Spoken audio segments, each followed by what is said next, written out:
दोस्तों नमस्कार। एक तरफ कांग्रेस पार्टी 6,713 किलोमीटर की भारत न्याय यात्रा निकालने में जुटी है।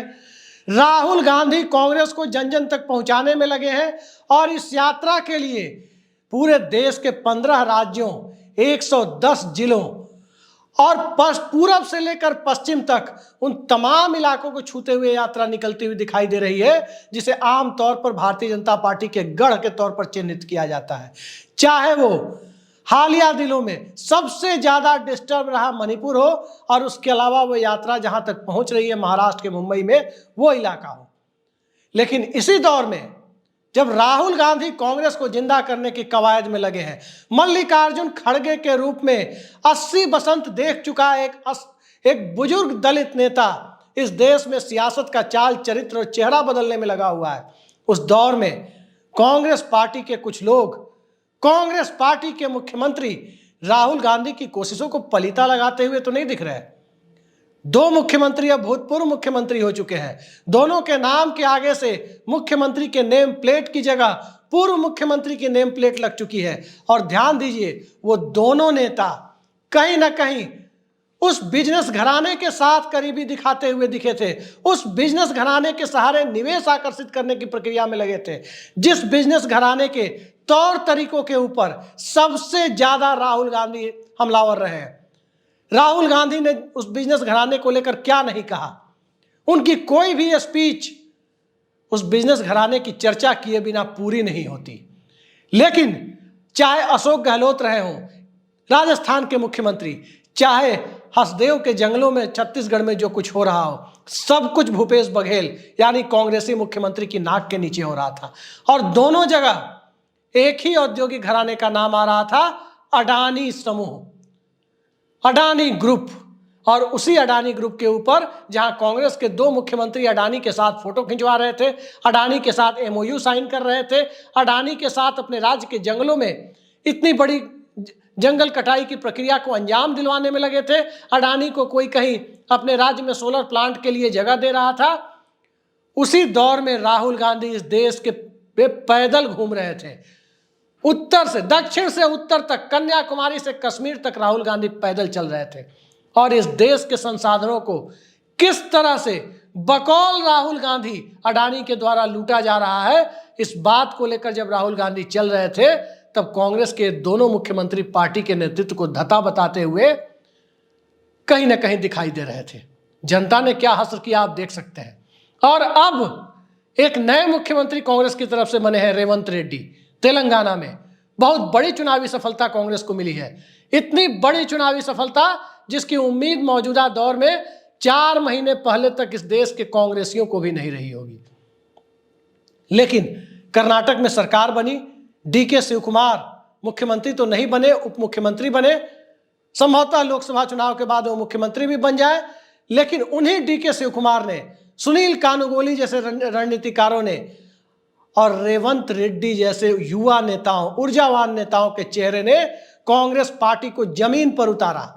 राहुल गांधी की भारत जोड़ो यात्रा ने भी असर किया। उनके लगातार अदम्य साहस से बड़े संघर्ष ने भी कहीं ना कहीं कांग्रेस पार्टी को इस हालात में पहुंचाया कि वो तेलंगाना में अपनी सत्ता कायम करने की सोच सके। जिस तेलंगाना का निर्माण कांग्रेस पार्टी की सरकार ने किया, उस तेलंगाना में अपनी सत्ता कायम करने के लिए अब तक कांग्रेस पार्टी सफल नहीं हो पा रही थी। वो सफल हुई, लेकिन अब जो तस्वीरें आ रही है, रेवंत रेड्डी किसके साथ दिख रहे हैं? रेवंत रेड्डी अपने राज्य में निवेश आकर्षित करने के लिए उन्हें दूसरा उद्योगपति दिखाई नहीं दिया, बल्कि उन्हें अडानी समूह के युवराज करण अडानी दिखाई दे रहे हैं। अशोक गहलोत भी अडानी के साथ, वो भी दिखे थे, भूपेश बघेल भी अडानी के साथ दिखे और रेवंत रेड्डी भी अडानी के साथ दिख रहे हैं। कमाल की बात है। और राहुल गांधी अकेले अडानी से लड़ रहे हैं। क्या कांग्रेस पार्टी अंदर से एक डिवाइडेड हाउस है? और क्या इसी मानसिकता के साथ जब नेता कुछ और कहे और पार्टी में जो अलग अलग सूबेदार हो, अलग अलग सूबे के मुख्यमंत्री और पूर्व मुख्यमंत्री हो, वो अपने कार्यकाल के दरमियान नेतृत्व की लाइन से अलग जाकर उसी समूह के साथ गलबैया करते हुए नजर आए, तो जनता क्या इतनी मूर्ख है इस देश में? क्या जनता को इतनी समझ नहीं है कि आखिर कौन सच बोल रहा है, कौन गलत बोल रहा है। और जो कांग्रेस पार्टी एक क्लियर कट मैसेज देने की स्थिति में नहीं है, भला वो कांग्रेस पार्टी किस प्रकार से नरेंद्र मोदी को सत्ता से हटाने की चुनौती को स्वीकार करेगी और किस प्रकार से चुनाव में परफॉर्म करेगी। कहीं ना कहीं इन कांग्रेसी मुख्यमंत्रियों के, इन कांग्रेसी सूबेदारों के रवैये से पूरे देश में भ्रम की स्थिति बन रही है। पार्टी की एक लाइन होती है। विश्वनाथ प्रताप सिंह जब सीधे सीधे काले धन के खिलाफ, इनकम टैक्स के मुद्दे पर, कस्टम के मुद्दे पर जब सीधे सीधे धीरू भाई अंबानी से टकरा रहे थे, तो याद कीजिए जनता दल के किसी नेता की मजाल नहीं थी कि विश्वनाथ प्रताप सिंह की लाइन से अलग जाकर कोई धीरू भाई अंबानी से उस दौर में, जब तक 1989 का लोकसभा चुनाव संपन्न नहीं हुआ, कोई धीरू भाई अंबानी के दफ्तर जाने की भी हिम्मत कर पाए, कोई साथ में फोटो खिंचाने की भी हिम्मत कर पाए। वो चुनाव दरअसल राजीव गांधी बनाम विश्वनाथ प्रताप सिंह कम था, वो धीरू भाई अंबानी और हिंदुजा ब्रदर्स बनाम विश्वनाथ प्रताप सिंह ज्यादा था। जनता ने एतबार किया क्योंकि जनता को पार्टी की इंटेग्रिटी पर और नेता की इंटेग्रिटी में कहीं ना कहीं साम्य दिखाई देता था, एक रूपता दिखाई देती थी। आज नेता कुछ कह रहा है, पार्टी कुछ कर रही है, और इसके बीच इंडिया गठबंधन भी है, और इंडिया गठबंधन संयोजक अध्यक्ष कुछ भी चुनता रहे, पार्टी के नेता को, पार्टी के नेता की लाइन को धत्ता बताते हुए जब पार्टी दिखाई दे रही है, तो भला जनता कैसे एतबार करेगी। सवाल मौजूदा दौर में यही है कि कांग्रेस पार्टी के सामने अस्तित्व का संकट नहीं है। कांग्रेस इस देश की धमनियों में बहती है, कांग्रेस इस देश की सिराओं में बहती है, लेकिन कांग्रेस पार्टी और कांग्रेस पार्टी के बीच संवाद का स्तर, और संवाद के स्तर से को छोड़ दीजिए, नेता को लेकर के और पार्टी की लाइन को लेकर के जो संकल्प व्यक्त किया जाता है, पार्टी के नेता अक्सर उसे दरकिनार करते हैं। दूसरा उदाहरण मैं आपके सामने रखता हूं। मध्य प्रदेश का चुनाव चल रहा था और इंडिया गठबंधन ने चुनाव के पहले, आपको याद होगा, चुनाव के पहले कुछ टीवी एंकरों और पत्रकारों का बहिष्कार किया था, उन्हें गोदी मीडिया की कैटेगरी में माना था।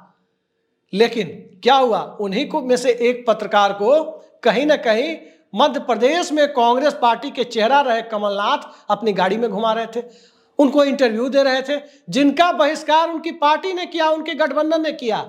और उन पत्रकार महोदया के साथ उनको इंटरव्यू देते हुए अपने हेलीकॉप्टर में घुमाते हुए कमलनाथ दिख रहे थे। जनता को यह सब नहीं दिख रहा है कि पार्टी क्या कर रही है और जो मुख्यमंत्री बनना चाहते हैं या मुख्यमंत्री हैं वो लोग क्या कर रहे हैं। इस तरह से कोई भी चुनावी लड़ाई नहीं लड़ी जाती।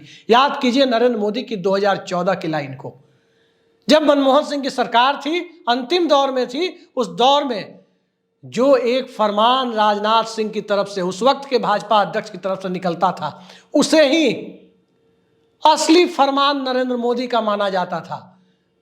और नरेंद्र मोदी का जो फरमान माना जाता था, जमीनी कार्यकर्ता से लेकर भाजपा के मुख्यमंत्री और भाजपा के विधानसभा चुनाव में विधानसभा में विपक्ष के नेता हो या भाजपा के तमाम प्रदेशाध्यक्ष हो, उसी लाइन पर चलते थे। नरेंद्र मोदी की तमाम बातों के लिए आलोचना हम कर सकते हैं, नरेंद्र मोदी की आर्थिक नीतियों को, नरेंद्र मोदी की इस देश की गंगा जमुनी तहजीब को लेकर जो परंपराएं रही है, उस परंपरा के साथ चुनौती देने वाली सोच को कहीं ना कहीं हम सीधे सीधे कटघरे में खड़ा करते हैं।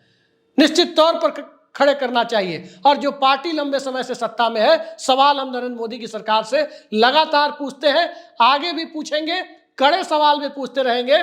गोदी मीडिया हम नहीं हो सकते, लेकिन नरेंद्र मोदी के अंदर जिस प्रकार से चुनाव जीतने का जज्बा है, जिस प्रकार से लड़ाई लड़ने का जज्बा है, इंडिया गठबंधन के तमाम दलों में निश्चित तौर पर यह दिखाई देता है कि नरेंद्र मोदी से ज्यादा जज्बा है चुनाव लड़ने और जीतने का।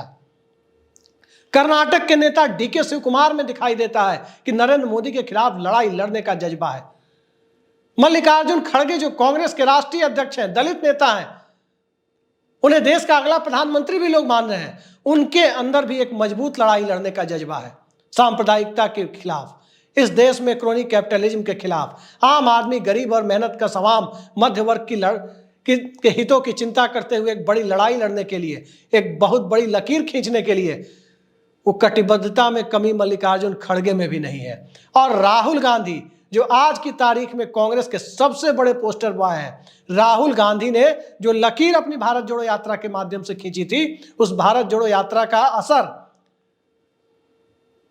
सतपुड़ा के जंगलों तक पहुंचते पहुंचते खत्म क्यों हो जाता है, विंध्य आते आते खत्म क्यों हो जाता है। इस बात को लेकर जब परिस्थितियां एक नई दिशा में जाती हुई दिख रही है, उस समय यह सोचना जरूरी हो जाता है, खासकर कांग्रेस पार्टी के लोगों के लिए कि आप दूसरी यात्रा की तैयारी कर रहे हैं, लेकिन आपके मुख्यमंत्री रेवंत रेड्डी कहीं ना कहीं उस अडानी समूह के साथ गलबहियां करते हुए दिख रहे हैं, जिस अडानी समूह के खिलाफ आपकी पार्टी के सबसे बड़े नेता लगातार हमलावर है, लगातार बोल रहे हैं। अडानी समूह ने क्या किया नहीं किया वो बहस का विषय हो सकता है। सुप्रीम कोर्ट ने कहा कि हिंडनबर्ग की जांच में, उसके बाद जो सेबी की जांच आई है, उसमें ऐसा कुछ पाया नहीं गया है कि कुछ गड़बड़ियां हुई हो, वो अपनी जगह है। सवाल यह है कि कांग्रेस पार्टी की लाइन क्या है। कांग्रेस पार्टी की लाइन अडानी के मुद्दे पर आक्रामक रही है, और आज की तारीख में कांग्रेस के मुख्यमंत्रियों की लाइन भी देख लीजिए कि अडानी के साथ सॉफ्ट कॉर्नर बना के चलने की है। जनता ये सब देखती है साहब, जनता को आसानी से बरगलाया नहीं जा सकता। नरेंद्र मोदी भी नहीं बरगला सकते, कोई दूसरा भी नहीं बरगला सकता। आपने कभी सुब्रत राय, अब दिवंगत है, कभी आपने देखा नहीं होगा कि सुब्रत राय की तस्वीर मनमोहन सिंह के साथ कभी कोई तस्वीर निकाल करके किसी ने दिखाई नहीं होगी। मनमोहन सिंह नरसिम्हा राव के कार्यकाल में वित्त मंत्री थे, उनकी आर्थिक नीतियों के ऊपर एक पूरी सीरीज सुब्रत राय के अखबार में चली थी, और उस अखबार में एक साप्ताहिक कॉलम भी उस दौर में चला था, भारत गुलामी की ओर। तमाम ऐसे लेख लिखवाए जाते थे जो मनमोहन सिंह की आर्थिक नीतियों की धज्जियां उड़ाते थे। नीतियों की धज्जियां उड़ाना गलत है, लेकिन व्यक्तिगत द्वेष की वजह से यदि किसी की धज्जियां उड़ाई जाती है तो व्यक्ति गांठ मार लेता है। किसी ने गांधी परिवार के किसी शख्सियत को नहीं देखा होगा कि सुब्रत राय के साथ उसकी कोई फोटो हो, और मनमोहन सिंह सत्ता में आए तो सुब्रत राय के साम्राज्य का क्या हुआ। उन सुब्रत राय के साम्राज्य का जिनके घर पर फंक्शन होता था तो अगवानी करने के लिए अनिल अंबानी और अमिताभ बच्चन जैसी शख्सियत वहां पर दरबान की तरह खड़ी रहती थी। उन सुब्रत राय का साम्राज्य मिट्टी में मिलता हुआ दिखा तो डॉक्टर मनमोहन सिंह के कार्यकाल में दिखा। उनके कार्यकाल में एक निष्पक्ष जांच से दिखा, क्योंकि मनमोहन सिंह की इंटीग्रिटी पे कोई सवाल नहीं था। मनमोहन सिंह के दौर में कांग्रेस के किसी मुख्यमंत्री ने, उस समय कांग्रेस मजबूत भी थी, कोई मुख्यमंत्री अगर फोटो खिंचा भी लेता सुब्रत राय के साथ तो कोई बहुत बड़ा पहाड़ नहीं टूटता। आज से बेहतर स्थिति में थी, बुरे हालात में भी 125 लोकसभा सीटें लाती थी, आज 125 पहुंचने के लाले पड़े हैं। लेकिन आज की तारीख में कांग्रेस के मुख्यमंत्री अडानी समूह के साथ दिख रहे हैं। निवेश आमंत्रित करने के लिए उन्हें अडानी समूह ही दिखाई देता है। रामलिंगा राजू, उसी हैदराबाद में जहां आज रेवंत रेड्डी मुख्यमंत्री हैं, उसी हैदराबाद में रामलिंगा राजू सत्यम कंप्यूटर वाले ने जो उनकी नजदीकियां थी चंद्रबाबू नायडू के साथ, और जिस प्रकार से ऑडिटिंग फ्रॉड का मामला सामने उनके खिलाफ आ रहा था, मनमोहन सिंह ने रत्ती भर भी कोताही नहीं की, और जब कार्रवाई हुई रामलिंगा राजू का साम्राज्य बिखर गया। अंत में थक हार कर सत्यम कंप्यूटर को, सत्यम ग्रुप को महिंद्रा के हाथों बेचना पड़ा। आज की तारीख में राहुल गांधी जब ऐसी बात बोलेंगे कि वो अडानी समूह के खिलाफ है, वो अडानी की एकाधिकारवादी नीति के खिलाफ है, वो सत्ता की कथित क्रोनिक कैपिटलिज्म के खिलाफ है, तो कौन भरोसा करेगा उनकी बातों पर। राहुल गांधी की नीयत हम जानते हैं साफ हो सकती है, लेकिन राहुल गांधी की नीयत साफ है, इस बात को कांग्रेस पार्टी के लोगों को भी अपनी तरफ से कोई संदेह नहीं छोड़ना होगा कि वो अडानी के साथ खड़े। कोयले की इनवॉइसिंग को लेकर तमाम तरह का सवाल राहुल गांधी ने उठाया था। क्या कभी राहुल गांधी ने और सवाल उठाते वक्त ये सोचा भी होगा कि उन्हीं की पार्टी के नेता क्या कर रहे हैं, मुख्यमंत्री क्या कर रहे हैं। और इस हालात में जब फुटेज को लेकर कितना बड़ा बवाल होता है इस देश में, फोटो को लेकर कितना बड़ा बवाल होता है कि कब किसकी किसके साथ फोटो है, उस दौर में यहां फोटो छोड़िए, यहां तो साथ बैठकर निवेश आकर्षित करने के लिए रेवंत रेड्डी साहब को यदि करण अडानी जी दिखाई दे रहे हैं तो आप सोच सकते हैं कि 2024 के लोकसभा चुनाव में क्षेत्रीय दल बिहार संभाल लेंगे, महाराष्ट्र संभाल लेंगे, डीके शिव कुमार थोड़ी देर के लिए मान लिया कर्नाटक संभाल लेंगे, कांग्रेस और लेफ्ट कर केरल संभाल लेंगे, एमके स्टालिन तमिलनाडु संभाल लेंगे, ममता और सीपीएम बंगाल संभाल लेंगे, ममता बनर्जी और सीपीएम। नवीन पटनायक उड़ीसा संभाल लेंगे, भले ही इस गठबंधन में नहीं है। काफी हद तक अखिलेश यादव और जयंत चौधरी की जोड़ी उत्तर प्रदेश संभाल लेगी। लेकिन तेलंगाना, जहां कांग्रेस के नए नवेले मुख्यमंत्री हैं, वहां की गारंटी कौन लेगा? वहां के लोगों के दिमाग में जो बातें जाएंगी और जो दिख रही है, उसकी गारंटी कौन लेगा? कांग्रेस को लेनी होगी, कांग्रेसी छत्रपों को लेनी होगी। और राहुल गांधी का जो एजेंडा है, मल्लिकार्जुन खड़गे का जो एजेंडा है, उस एजेंडे पर चलना होगा। कमलनाथ, क्या वायरल हुई थी फोटो, आप सबने देखी। कांग्रेसियों को, राहुल गांधी को भी, खड़गे साहब को भी, किसी को अच्छी नहीं लगी होगी वो तस्वीर, जब इंडिया गठबंधन के द्वारा बहिष्कृत एक पत्रकार के साथ कांग्रेस पार्टी का नेता, इंडिया गठबंधन का नेता, उनको इंटरव्यू दे रहा है और उनके साथ चुनावी दौरे कर रहा है। किसी को अच्छा नहीं लगा होगा कि छत्तीसगढ़ में क्या हो रहा था, अडानी ग्रुप को क्या क्या मिला हुआ था। किसी को अच्छा नहीं लग रहा होगा कि अशोक गहलोत साहब अडानी ग्रुप को क्या दे रहे थे या क्या ले रहे थे उनसे अपने राज्य के लिए। सवाल सुचिता का है, सवाल साध्य और साधन का है कि नेता कुछ बोले और सूबेदार यानी मुख्यमंत्री और पूर्व मुख्यमंत्री या प्रदेश नेतृत्व कुछ भी करे। इस माहौल में, इस तरह के साथ मौजूदा दौर में चुनावी लड़ाई को कांग्रेस पार्टी लड़ना चाहती है, तो या तो कांग्रेस पार्टी मुगालते में है या इस देश की भोली भाली जनता को मुगालते में रखना चाहती है। कहीं ना कहीं राहुल गांधी को कड़े एक्शन लेने होंगे, कहीं ना कहीं राहुल गांधी को एक स्पष्ट दिशा निर्देश जारी करने होंगे, अन्यथा इसके बिना मौजूदा दौर में लोकसभा चुनाव लड़ना कहीं ना कहीं हास्यास्पद ही प्रतीत होता है। आज के लिए इतना ही, नमस्कार।